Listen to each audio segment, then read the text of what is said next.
Thank you once again for making Locked On Cougars your first listen of the day. Hope you all having a fantastic Monday. Hope you had a great weekend out there. All right, so the transfer portal windows have now closed. It was midweek last week for the basketball programs out there, and then Friday night, the football spring window closed. Now, BYU saw a handful of guys leave both programs. I think the most notable ones would include Keelan Marion, who we found out over the weekend is now committed to Miami. So you wish Keelan nothing but the best. Also, defensive tackle Josh Singh announced he's entering the transfer portal. He made a couple of visits. I think he went to Nashville to visit Vanderbilt, among others. We also have seen that Harrison Taggart from the football program. He was visiting Cal over the weekend. Speaking of the Cal Bears, now of the ACC, which is still so weird to say that they're not in the Pac-12, but they play in the Atlantic Coast Conference. But welcome to conference realignment in a nutshell. The bigger point is that BYU has seen their fair share of guys leave the program, but it was not a mass exodus. That being said, there are still needs, and I'm talking football here for a moment. We'll talk about basketball momentarily. There are still needs, I think, for BYU to go out in the portal and find, if at all possible. And I think the number one spot I would be looking at if I was at BYU right now is defensive tackle. Yes, Keanu Tanavasa looks like he is going to be an absolute stud for BYU along the interior of that defensive line. They also brought in guys like Anisi Purcell via the transfer portal out of Southern Utah. But I think they simply put, they want to find more depth at the defensive tackle position. And I think guys out there in the portal could offer that. The biggest thing will be is finding guys who fit BYU's playing style. That is a big thing. And it seems like more and more we just think, hey, get a guy in here. And that, I know that mentality can be both helpful, but in many respects also can hurt you as you try and find the right options for your program.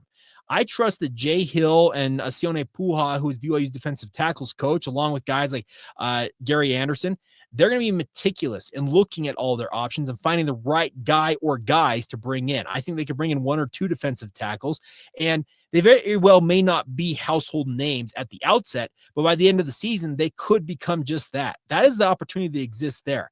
I also think that BYU needs to look at cornerback. I like what Evan Johnson brings to the table. I like what Maury Bamba brings. I also like some of the young guys in that room. I look at guys like Trey Alexander, Jonathan Kabea, Marcus McKenzie. But there is not a proven number one guy in that room that I would scream, that's your lockdown corner.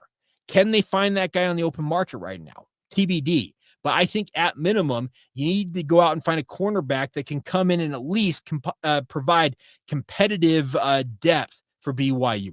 Yes, Maury Bamba may finally emerge into his own. Maybe Evan Johnson takes the leap and becomes that lockdown corner. But you still need to add at least a body, it feels like, to maybe make up at least a six-man rotation among the five guys I've already mentioned, as well as this undetermined player out there maybe in the market. Also on offense, if you were looking for BYU offensively, wide receiver, yeah, I'd probably look at a wide receiver in the absence of Keelan Marion. Now, the good news was there were strong rumors, and I wasn't the only one who heard him, that JoJo Phillips may have ultimately decided to hit the transfer portal last week. Well, as of recording of this podcast, his name never popped up in the portal, meaning that I think he looked at the Keelan Marion exit and said, hey, that opens an opportunity for myself. I would project today that JoJo Phillips probably is going to be the starter opposite a guy like Chase Roberts at either the X or the Z position, and at the H or the slot receiver position, you probably pencil in Parker Kingston. Beyond that, you have guys like Tate Nakua. You also have a guy like Dominique McKenzie and Cody Hagan. They're all guys who are chomping at the bit to go out and show what they're capable of. But I still feel like a wide receiver could be something that BYU looks at. And the good news is, based on what the portal projects right now, you look at the different names out there, there's a lot of wide receiver options out there. Fesi Sitake, he's not going to, like I said, take just any simple guy just to take a guy, but they will find the right options for them. And I think they'll be very smart about how they go about making sure that they both don't upset the apple cart, because you got a lot of guys in that room already who, like I said, are very competitive and want nothing more than to go out there and prove their mettle. But I think the bigger thing is you don't bring a guy in that is going to cause the room to fall apart at the same time. Now, that's a very tight line to walk and to obviously make sure you get it right. But I think the bigger point is BYU knows what they're looking for in the portal. The final position I would be looking at if I was BYU is the offensive line. Now, I'm not saying they need an offensive tackle or an interior offensive lineman.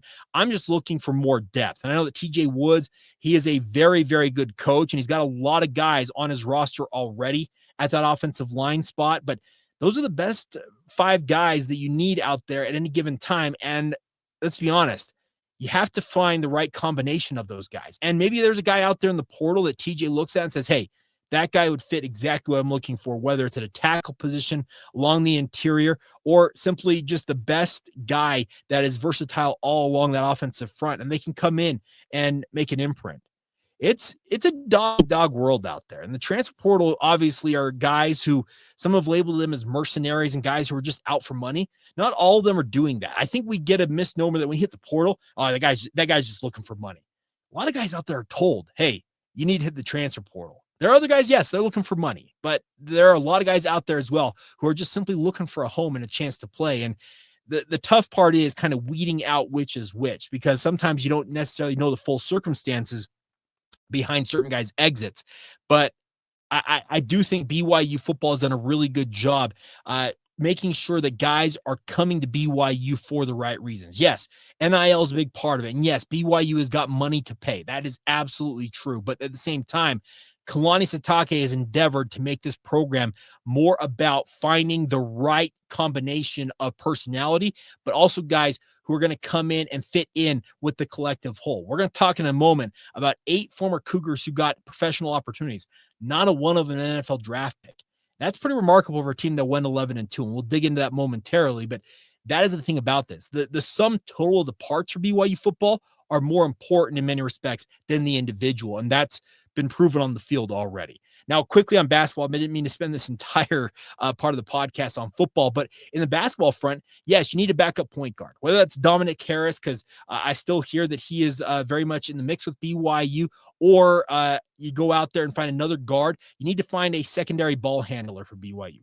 Yes, Richie Saunders. Yes, AJ DeBonta. Even a guy like Kennard Davis Jr. have shown that they can initiate offense from their time at whatever level of basketball they've been at. But you need to have guys who are comfortable with the ball in their hands and capable of initiating the offense, and more importantly, setting up their teammates. You need to find a backup point guard. I still believe you need to still find front court depth. You need to find what I believe is a true big man, a true 7-footer. Xavier Staten may impress us all, but everything I've heard about Xavier is he may need a year to ultimately become the force that BYU believes he can become with his back to the basket.